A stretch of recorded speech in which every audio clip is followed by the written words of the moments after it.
Pada studi kasus kedua, kita akan mencoba mengimplementasikan larik atau array 2 dimensi. Pada kasus kedua ini diketahui pada suatu perusahaan penjualan dibentuk 3 tim penjualan. Ya, jadi ada 3 tim penjualan di mana untuk setiap tim didata penjualan selama sepekan. Ya, dalam hari ini dalam masa pekan itu terdapat 5 hari kerja. Jadi hari pertama, kedua, ketiga, keempat, dan kelima. Adapun data penjualan selama sepekan pada minggu terakhir adalah seperti tabel berikut ini. Ya, di mana tim 1 pada hari pertama berhasil melakukan penjualan sejumlah 205 item. Tim 2 pada hari pertama mencapai penjualan 180 item. Tim 3 mencapai 215 item. Dan begitu seterusnya hingga pada hari kelima itu tim 1 96 item, tim 2 120 item, tim 3 80 item. Nah, bagaimana kita mengimplementasikan data ini dalam bentuk array di C++?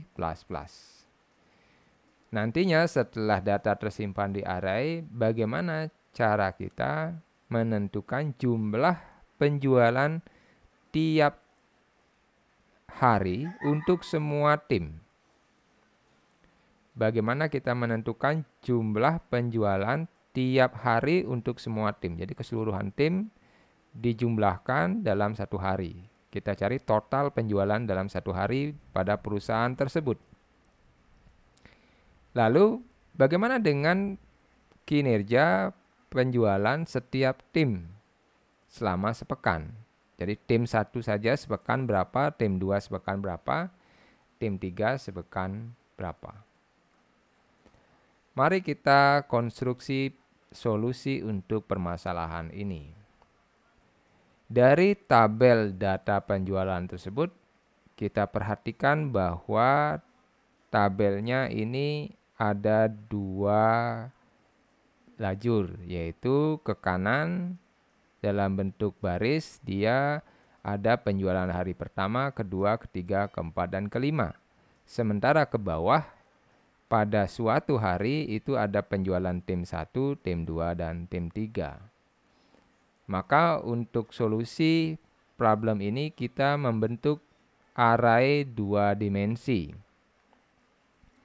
Ya, kita buat array 2 dimensi sehingga akan memerlukan 2 ukuran elemen. Ya, 2 ukuran elemen yang mana misalnya pada kasus ini ukuran elemen pertama kita gunakan untuk menampung data tim. Sementara alokasi elemen kedua kita gunakan untuk menampung data hari. Sehingga bisa kita baca notasinya itu data ini adalah array tim pada suatu hari. Jadi tim 1 pada hari ke-1, tim 1 pada hari kedua, begitu seterusnya. Nah, untuk penghitungan jumlah penjualan harian, maka kita lihat kepada kolom harian. Misalnya di sini kita lihat kolom hari pertama. Kolom hari pertama ini kita jumlahkan, maka kita akan mendapatkan jumlah penjualan harian untuk semua tim dari tim 1 sampai tim 3. Sementara penjumlahan penjualan dari satu tim pada selama satu pekan, maka kita gunakan data dalam satu baris yang sama. Misalnya untuk baris pada tim 1, maka ini kalau kita jumlahkan akan menghasilkan total penjualan tim 1 selama sepekan, yaitu dari hari pertama hingga hari ke-5. Lalu bagaimana kita menyusun algoritma untuk menghitung jumlah penjualan ini. Untuk itu mari kita sesuaikan nomor urut tim dan nomor urut hari. Kita sesuaikan dengan indeks pada array, yaitu yang dimulai dari 0.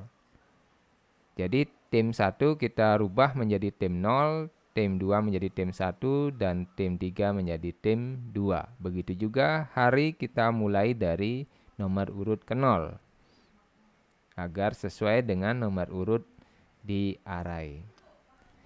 Dengan penyesuaian nomor urut tim dan nomor urut hari ini, kita selanjutnya bisa mengimplementasikan kalau jumlah penjualan harian untuk semua tim, maka kita bisa menjumlahkan data 0 ke 0 ditambah data 1 dan 0, data kedua ke 0.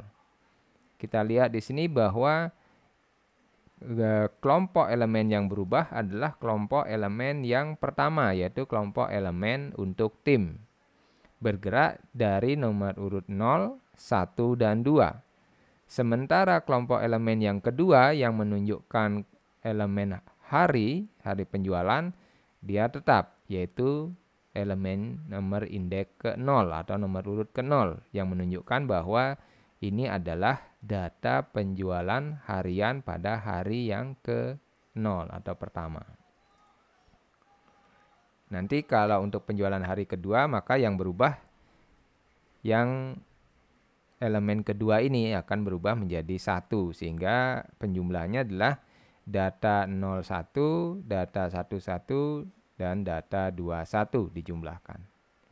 Sementara untuk penjualan selama sepekan pada suatu tim, maka elemen bagian timnya yang akan tetap. Ya, contohnya di sini adalah tim yang ke-0. Maka elemen pertama, yaitu elemen tim, itu akan bernilai 0, sementara elemen bagian hari itu berubah, yaitu dari 0 sampai dengan 4. Ya. Jadi ini adalah jumlahan data penjualan tim ke-0 dari hari ke-0, ke-1, ke-2, ke-3, dan hingga hari ke-4. Baiklah, langsung kita coba implementasikan dalam bentuk coding C++.